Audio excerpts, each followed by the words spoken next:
जब भी कोई इंसान कोई गलती करता है या गुनाह करता है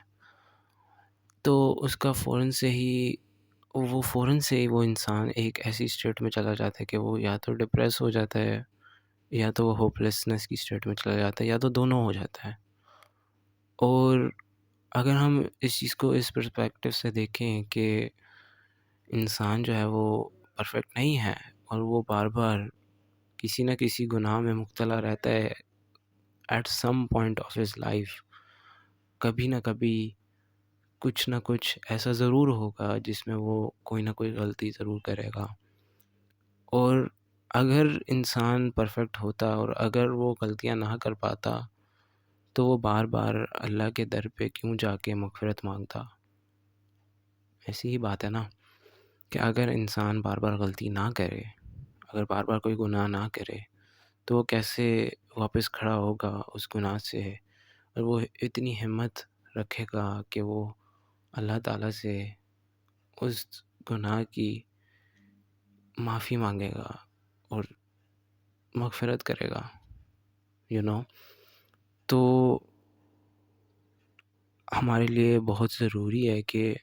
हम इस चीज़ को ज़हन में रखें। कभी भी हमसे कोई गुनाह हो तो हम इस चीज़ को ज़रूर ज़हन में रखें कि अगर आप किसी मुश्किल में हो तो इसका मतलब है वो आपके ऊपर एक ब्लेसिंग इन डिस्गाइज़ है, जो कि इन टर्न एक्चुअली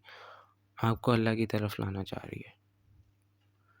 और अगर आप इस चीज़ को लेके इस चीज़ को अंडरस्टैंड करें और इस चीज़ को एक अच्छे तरीके से अपने लिए एक बेहतरी की तरफ एक एक स्टैंड लें तो वो चीज़ वो गुनाह आपको अल्लाह के करीब लाएगी।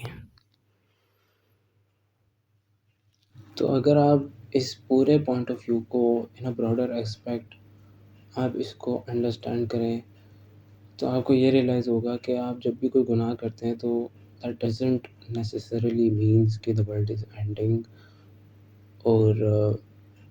Not everything is doomed. It just means ये पूरा पर्सपेक्टिव इसका मतलब ये है कि आप जो हो आपके पास इतनी होप और अंडरस्टैंडिंग हो कि आप वापस अपने आप को सही करें, वापस खड़े होके अपने आप को बेहतरी की तरफ लेके जाएँ, यू नो। तो ये पॉइंट ऑफ व्यू अडॉप्ट करना एक मोमिन के लिए बहुत ज़रूरी है। कभी भी आप अगर एक ऐसा डिसीजन बनाते हैं जब आपको ऐसा फ़ील होता है कि आपका ईमान बहुत बहुत हाई है at the moment and probably कोई एक ऐसा इवेंट हुआ होगा जिसकी वजह से आपको फ़ील हो रहा होगा और जो कि actually would be the case कि आपका ईमान काफ़ी हाई है। तो एट दैट मोमेंट आप बहुत सारे ऐसे बड़े डिसीजंस बनाते हो जो आपको बाद में रिग्रेट होता है और वो उसके भी बहुत सारे फैक्टर्स हैं और उनमें से फैक्टर ये हैं कि सबसे पहले तो आप एक ऐसा डिसीजन बनाते हो जहाँ आपको लगता है कि एवरीथिंग इज़ अनडिफीटेबल, आप कुछ भी कर सकते हो, आप दुनिया काबू कर लो। बट इन एक्चुअलिटी ये होता है कि एज़ सून एज़ आपकी नॉर्मल लाइफ कंटिन्यू होती है and that day to day life continue होती है और सब कुछ एक जैसा होता है, एवरीथिंग इज़ सिमिलर और फिर वहाँ से एक सेंस ऑफ बोर्डम डेवलप होती है और बोर्डम इसलिए डेवलप होती है क्योंकि एक sort of sense of predictability on a day to day basis develop हो जाती है। तो आपको आपको पता है कि इस चीज़ के बाद ये होगा, इस चीज़ के बाद ये होगा, और आप बेसिकली अपने दिन को प्रेडिक्टेबल बना लेते हो। एंड वहीं से आपका बोर्डम डेवलप होता है, और बोर्डम डेवलप होने के बाद आपके पास 2 चॉइसेस होती हैं। या तो आप उस बोर्डम को एक सही रास्ते पे लेके जाओ, कोई ऐसी प्रोडक्टिव चीज़ करो कि जिसकी वजह से वो चीज़ आपके काम आए in the near future. And there is this another way कि आप उस बोर्डम को एज अ टूल इस्तेमाल करो to certain type of bad things, जो आगे जाके आपको रिग्रेट की तरफ लेके जाएंगे, आपको गिल्ट की तरफ लेके जाएंगे। और अगर जब तक आप अपने बारे में अवेयर नहीं होगे, अपने एक्शंस के बारे में अवेयर नहीं होगे, एंड आप तब तक अपने आप को रोक नहीं सकते, ठीक है। और जब आप अपने एनवायरनमेंट से, अपने डिसीजन से हाइपर अवेयर हो जाते हो, there is a point where you have to stop yourself and to question and to think के ये मैं कहाँ आ गया हूँ, और ये मैं क्या कर रहा हूँ, और ये मैं क्यों कर रहा हूँ। द क्वेश्चन इज़ कि मैं ये क्यों कर रहा हूँ, and that is a very deep question. और वो क्वेश्चन कोई आपको दूसरा आके नहीं बताएगा, वो क्वेश्चन आपको खुद एनालाइज करके अपनी ज़िंदगी में से आपको पता लगाना होगा कि ये जो एक चीज़ है जिसका मैंने अपने आप से वादा किया हुआ है कि ये मैं नहीं करूँगा, और उससे रिलेटेड आपको कोई ऐसी ज़हन में चीज़ आ रही है कि ये चीज़ मुझे करनी चाहिए, और मुझे इस वजह से करनी चाहिए, और मुझे इस वजह से करनी चाहिए। I am board, I should do this even though I promise my self कि मैं ये चीज़ दोबारा नहीं करूँगा। You have to stop yourself, you have to stop yourself and to think why am I thinking like this, why am I going back to the thing that I promised myself not to go back to, and I should not, but आपको जब तक आप इस चीज़ के बारे में aware नहीं होगे, you can't really stop yourself from doing that certain thing that you are stopping yourself from doing, तो being aware of yourself is very very important. और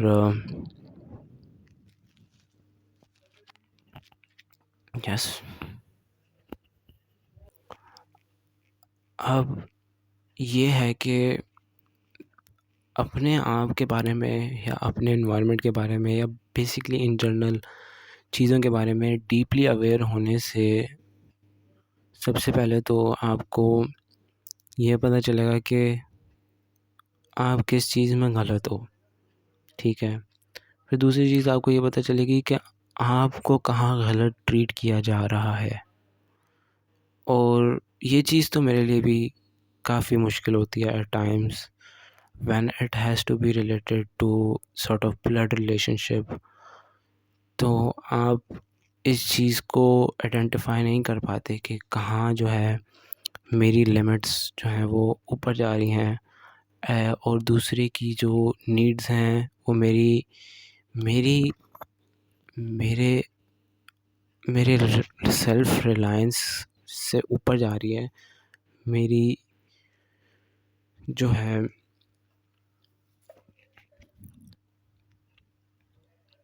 मेरी नीड्स से ऊपर जा रही है,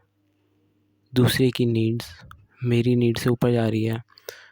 विच इन इटसेल्फ आपकी मेंटल हेल्थ को बहुत अफेक्ट करती है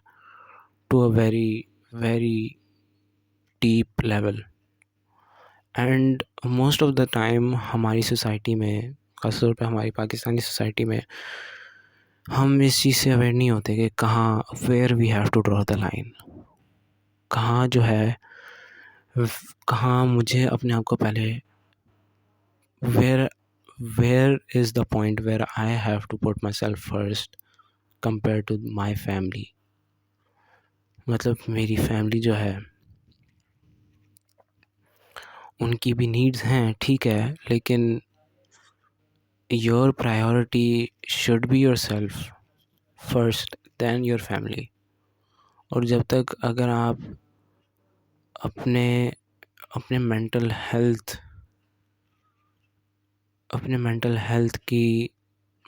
हेल्थ को इग्नोर करके आप दूसरे की नीड्स पूरी कर रहे हो, तो वो जो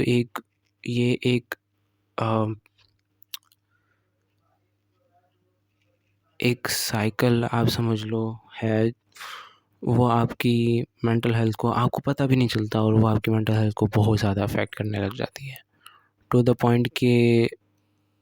down the years you stop recognizing yourself. You notice कि you have changed to a certain extent. और मतलब अगर आपके साथ एक बहुत ज़्यादा हाई लेवल का एक ऐसा ट्रॉमा हुआ है, ऐसा इवेंट हुआ है, उसकी वजह से ये होता है कि सबसे बड़ी बात तो मैं ये कहना चाहूँगा कि डोंट एवर विक्टिमाइज़ योरसेल्फ, ठीक है। अपने आप पे आप कभी भी दुख ना करें, अपने आप को आप कभी भी विक्टिम नहीं समझें, सेल्फ पिटी की स्टेट में नहीं जाना कभी भी। That is the most miserable state you can ever be in, कि हाय मेरे साथ इसने तो ये कर दिया, मेरे साथ इसने ये कर दिया।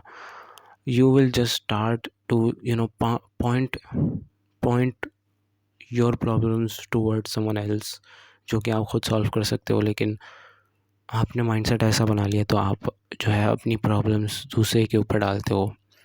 और उसकी वजह से ये होता है कि आप उस प्रॉब्लम को आप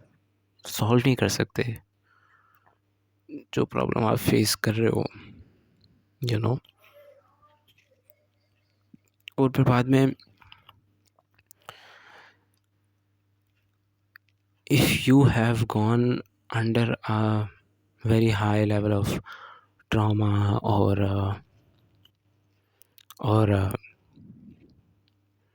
a very high you can say कि ऐसे events जिसकी वजह से you had to adapt into those situations, तो आपको पता भी नहीं चलेगा आप उस चीज़ से अडेप्ट कर लोगे, और मतलब आपको वो चीज़ रियलाइज़ भी नहीं होगी, आपको वो वहम गुमान में भी नहीं होगी वो बात जिससे आपने ओवरकम कर लिया इवेंचुअली। और अगर आप उस चीज़ को लेके आप अपने आप को कुछ 3-4 साल पहले देखो, और आप उस 3-4 साल की पहले की स्टेट में खड़े हो के आप अपने आप को प्रेजेंट सेल्फ में देखो, तो आप रियलाइज़ करोगे कि yes I have improved, even though मेरे प्रेजेंट सेल्फ को लगता नहीं है कि they have improved, I have improved in many ways. और मतलब ये चीज़ रिकग्नाइज़ करने के लिए आपको एक बहुत ही high level of self awareness पे होना चाहिए, फॉर यू टू रियलाइज़ के मेरी अवेयरनेस इतनी है कि मैं ये रियलाइज़ कर सक रहा हूँ कि जो मेरे साथ हुआ इन द पास्ट ईयर और सो, उसकी वजह से I have been a better person, you know, in general I have become a better person नहीं तो I have overcome this and this। तो just being self-aware about yourself is very important. You can't meet someone deep enough unless you have met yourself deep enough. अगर आप किसी को जानना चाहते हो, आप किसी की पर्सनैलिटी को जानना चाहते हो, you have to know yourself first in order to know them. I know this sounds very corny and cheesy and overused, but it is actually very true. कि to know someone else, you have to know yourself first. Knowing yourself is very important